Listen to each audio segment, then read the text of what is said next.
Episode 70 শুরুতে দেখানো হয় গোয়িং মেরির সিন। লুফি বলে, আমি আশ্চর্যিত হব যদি স্নোফল না হয়। জোরো বলে, এরকম রোদে স্নোফল কিভাবে হবে?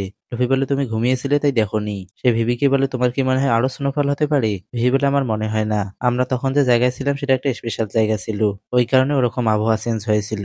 তখনই সানজি আসে ড্রিঙ্ক নিয়ে। লুফিরা সবাই বসে ড্রিঙ্ক করতে থাকে। তারা দেখে কারু খুব তাড়াতাড়ি তার গ্লাস খালি করেছে। এরপর তারা একটির পর একটি গ্লাস কারুকে দিয়ে খালি করাতে থাকে। খেতে খেতে কারু অজ্ঞান হয়ে যায়। তখন একটি বিশাল ডলফিন গোয়িং মেরির উপর দিয়ে যায়। তাড়াতাড়ি শিপ গড়িয়ে তারা ডলফিন থেকে দূরে চলে আসে। লুফি বলে, আমরা কোন দিকে যাব? নামি বলে, আমাদের সামনেই রয়েছে লিটল গার্ডেন। এরপর একটি ছোট আইল্যান্ড দেখানো হয়। সেখানে একটি লোক বসে চা খেতে থাকে। তার পাশে একটি ছোট মেয়ে বসে থাকে। মেয়েটি বলে, আমি বোর হয়ে যাচ্ছি মিস্টার থ্রি। মানে এরাও 12 ক্লাসের লোক। মিস্টার থ্রি বলে, এরকম পাবলিক প্লেস আমার কোড নেম কেন বলছো?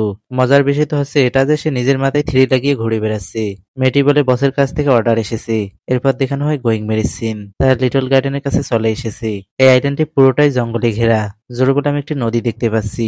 আমরা ওটা দিয়ে ভেতরে প্রবেশ করতে পারবো। গোয়িং মেরি আস্তে আস্তে জঙ্গলের ভিতরে প্রবেশ করে। তখনই তারা একটি পাখির আওয়াজ শুনতে পায়। নামি আর উসব বরাবরের মতোই ভয় পেয়ে যায়। সানজি বলে, সে ভয় পেলে আরো বেশি কিউট লাগে। উসব বললে, তুমি কি আমার কথা বলছো? তোর কথা কি বলবে, ভাগ। নামি বলে, এটা কিসের আওয়াজ ছিল? সানজি বলে, জঙ্গলি পাখিটা কি হবে? একটি বিশাল পাখি সানজির পিছনে আসতে থাকে, কিন্তু সানজি কিক মেরে পাখিটিকে ভাগিয়ে দেয়। কিছুক্ষণ পর জঙ্গল থেকে একটি বিশাল বাঘ বেরিয়ে আসে, কিন্তু বাঘটি মাটিতে পড়ে যায়। তার শরীর থেকে রক্ত বের হতে থাকে। উৎসব বলে, আমাদের তাড়াতাড়ি এই আইল্যান্ড ছেড়ে চলে যাওয়া উচিত। কিছুদূর যাওয়ার পর নামি বলে, আমরা এখানে নোঙর ফেলবো।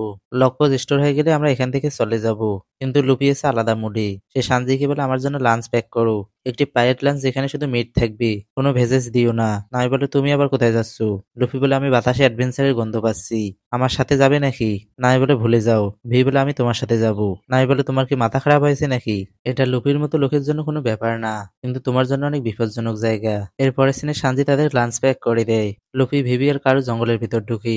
জোরো বলে, আমিও বোর হয়ে গেছি, একটু হাঁটাহাঁটি করে আসি। সে নিচে নেমে যেতে থাকে।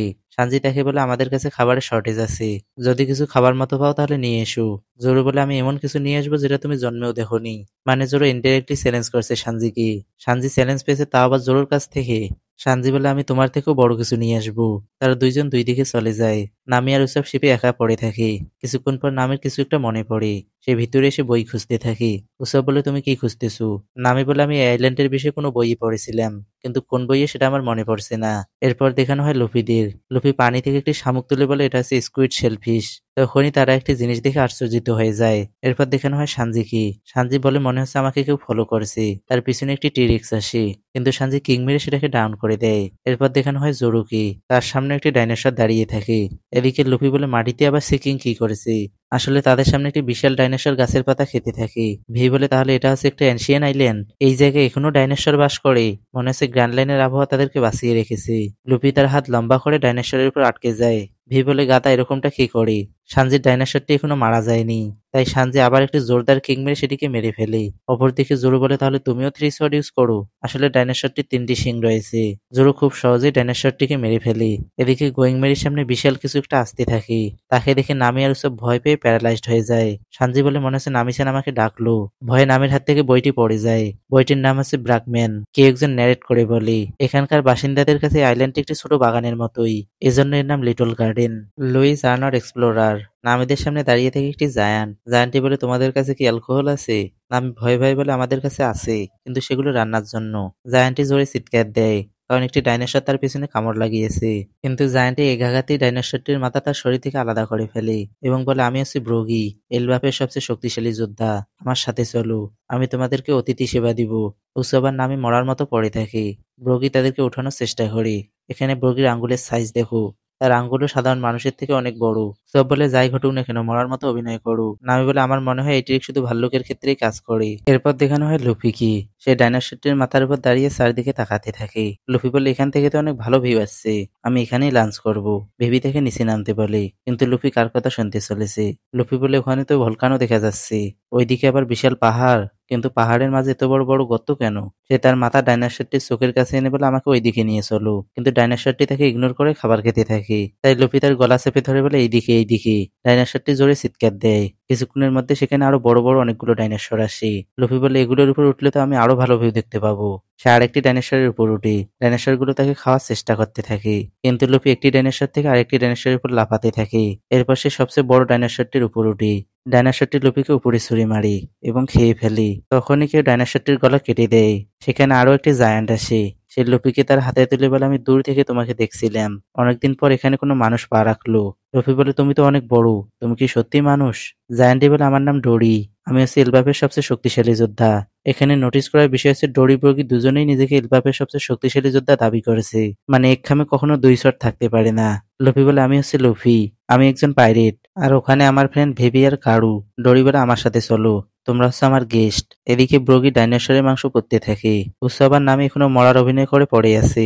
উৎসব তাদের চারপাশে অনেকগুলো হাড্ডি দেখতে পায়। তারা উঠে আস্তে আস্তে সেখান থেকে পালিয়ে যায়। তারা দৌড়তে দৌড়তে একটি জায়গায় এসে হাঁপাতে থাকে। কিন্তু এবার তাদের পেছনে পড়ে স্যাবারটুথ টাইগার। এখন আর কি, আবারও দূর। কিন্তু তার আগে মিউজিক তো লাগিয়ে নেই। डीजे वाले बाबू गाना बजा। Run.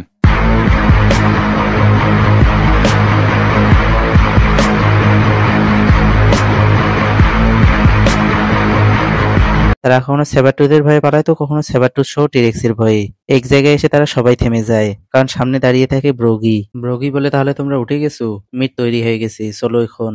এরপরে সিনে ব্রগি মিট খেতে খেতে বলে, ডাইনোসরের মাংসের স্বাদই আলাদা। নামি বলে, আমি কি একটি কোশ্চেন করতে পারি? এখানে লকপোজেস্টর হতে কতদিন সময় লাগবে? ব্রগি বলে, 1 বছর। এটা শুনে তারা মাটিতে পড়ে কান্নাকাটি শুরু করে। উসব বলে, এতদিন আমরা এখানে কিভাবে কাটাবো? অপরদিকে লুফি জোরে জোরে হাসতে থাকে, কারণ ডোরি তাকে মিট খেতে দিয়েছে। আর তোমরা তো জানোই লুফির কাছে মিট কতটা প্রিয় খাবার। ডোরি বলে, তোমাদের পায়ের লাঞ্চটাও অনেক ভালো হয়েছে, যদিও এতে আমার পেটের একটা কোনাও ভর্তি হয়নি। লুফি বলে, অবশ্যই সেটা ভালো হবে, কারণ সেটা আমার শেফের শেফ বানিয়েছিল। যদি তুমি সেটাকে খারাপ বলতে তাহলে আমি পিটিয়ে সোজা করে দিতাম। ডোরি বলে, তুমি আমাকে মারার কথা বলছো? তুমি তো অনেক মজাদার মানুষ। লুফি বলে, তুমি কি এখানেই থাকো? এখানে কি আর কোনো ভিলেজ টিলেজ নেই? ডোরি বলে, একটি ভিলেজ আছে, এটা হচ্ছে যোদ্ধাদের ভিলেজ, নাম হচ্ছে এলবাব। এটা গ্র্যান্ড লাইনের কোনো একটি জায়গায় আছে, কিন্তু সেখানে অনেক রুল রয়েছে। যেমন যদি আমরা কোনো লড়াই শুরু করি তাহলে দুই সাইডের কেউই পিছু হটতে পারবে না। আমাদেরকে এলবাফের গড জাজ করে। তিনি সবসময় সঠিক ব্যক্তিকেই তার ডিভাইন প্রোটেকশন দান করেন এবং সেই ব্যক্তি জয়ী হয়। আমার সাথে একজন ব্যক্তির লড়াই শুরু হয়েছিল, যে সঠিক হবে সেই শুধু এই লড়াই জিততে পারবে। কিন্তু 100 বছর পরও আমাদের মধ্যে কেউই জয়ী হতে পারেনি। লুফি বলে, তোমরা 100 বছর ধরে লড়াই করছো? ডরি বলে, এটা তোমাদের মানুষদের কাছে আশ্চর্যের হতে পারে, কিন্তু আমাদের জায়ান্টদের কাছে কোনো ব্যাপার না। বাই দ্য ওয়ে, একটা জায়ান্ট 300-400 বছর বেঁচে থেকে ওয়ান পিস ওয়ার্ল্ডলি। এরপর দেখানো হয় সানজিকে। সে তার ডাইনোসর নিয়ে আসতে থাকে, আর ভাবে এত বড় ডাইনোসর জোরো নিশ্চয়ই কখনো দেখেনি। জোরো তার ডাইনোসর নিয়ে আসতে থাকে আর সেম কথা বলে। কিছুক্ষণের মধ্যেই তারা একসাথে মেলে। দুজনেই বলে, আমি জিতে গেছি আর তুমি হেরে গেছো। এরপর তারা ডাইনোসর ধরে মাপতে থাকে। সানজির ডাইনোসরটি একটু বেশি লম্বা, তাই সানজি বলে, দেখো আমারটা তোমার থেকে বড়। জোরো বলে, আমাদের কম্পিটিশন হয়েছিল কার ডাইনোসরে বেশি মাংস থাকবে, আমারটা তোমার থেকে বেশি মোটা। সানজি বলে, দোস্ত, আমার রান্না করার এক্সপেরিয়েন্স আছে, তোমার ডাইনোসর কাটলে 5 গ্রাম মাংস পাওয়া যাবে না। জোরো বলে, ঠিক আছে, এরপর আমি আরো বড় ডাইনোসর নিয়ে আসবো। সানজি বলে, আমি তোমার থেকেও বড় নিয়ে আসবো। তারা আবারও ডাইনোসর মারার জন্য চলে যায়। এদিকে ভোলকানো ইরাপশন হয়। ডোরি বলে, এখন আমাকে যেতে হবে। অপরদিকে ব্রগিও দাঁড়িয়ে যায়। ব্রগি বলে, এটা হচ্ছে আমাদের লড়াই শুরু করার সিগন্যাল, যেটা আমরা 100 বছর ধরে করে আসছি। উসব বলে, তুমি কার সাথে লড়াই করছো, আর কেনই বা এতদিন থেকে লড়াই করছিলে? ব্রগি বলে, কারণ তো আমি ভুলে গেছি। একদিক থেকে ডোরি দৌড়ে আসে আর অপর দিক থেকে ব্রগি। তাদের মধ্যে যে ক্লাশ হয় তার সাউন্ড ওয়েভ লিটল গার্ডেন থেকে দূর দূর পর্যন্ত ছড়িয়ে পড়ে। লুফি মাটিতে শুয়ে পড়ে বলে, কত বড় ডুয়েল। এরপর জঙ্গলের মধ্যে একটি ঘর দেখানো হয়, সেখানে একটি ডাইনোসর কামড় বসায়। তখনই সেখানে মিস্টার ফাইভ আর মিস ভ্যালেন্টাইন আসে। তারা ডাইনোসরটিকে মেরে ফেলে। এরপর তারা ভেতরে ঢুকি। ভেতরে বসে থাকে মিস্টার থ্রি আর তার পার্টনার। মিস্টার থ্রি বলে, আমাকে এখানে আসার সুযোগ করে দেওয়ার জন্য তোমাদেরকে ধন্যবাদ। সে ডোরি আর ব্রগির ওয়ান্টেড পোস্টার দেখায়। মিস্টার ফাইভ বলে, এগুলো তো ব্লু ওয়ার্ক ব্রগি আর রেড ওয়ার্ক ডোরি, আমি অনেক আগে তাদের কথা শুনেছিলাম। মিস ভ্যালেন্টাইন বলে, এটা তো 100 বছর আগের বাউন্টি পোস্টার। মিস্টার থ্রি বলে, তো কি হয়েছে, তাদের উপর এখনো সেম বাউন্টি রয়েছে। তাদের প্রত্যেকের উপর 100 মিলিয়ন বেরির বাউন্টি ছিল, মানে দুইজনের উপর টোটাল 200 মিলিয়ন। মানে বুঝতেছো কোন লেভেলের থ্রেট ছিল ডোরি আর ব্রগি। লুফি তো ছাড়ো, ক্রোকোডাইল যে একজন ওয়ারলর্ডস, তার বাউন্টিও ডোরি আর ব্রগির থেকে কম, তা আবার তাদের বাউন্টি 100 বছর ধরে ইনক্রিজ হয়নি। মিস ভ্যালেন্টাইন বলে, তারা তো জায়ান্ট, তাদেরকে আমরা কিভাবে ধরবো? মিস্টার থ্রি বলে, সুপার ক্রিমিনাল তাদের কাজ সুপার ব্রেন দিয়ে করে, তোমরা দুজন শুধু আমার কথা মতো কাজ করো, বাকিটা আমি দেখছি।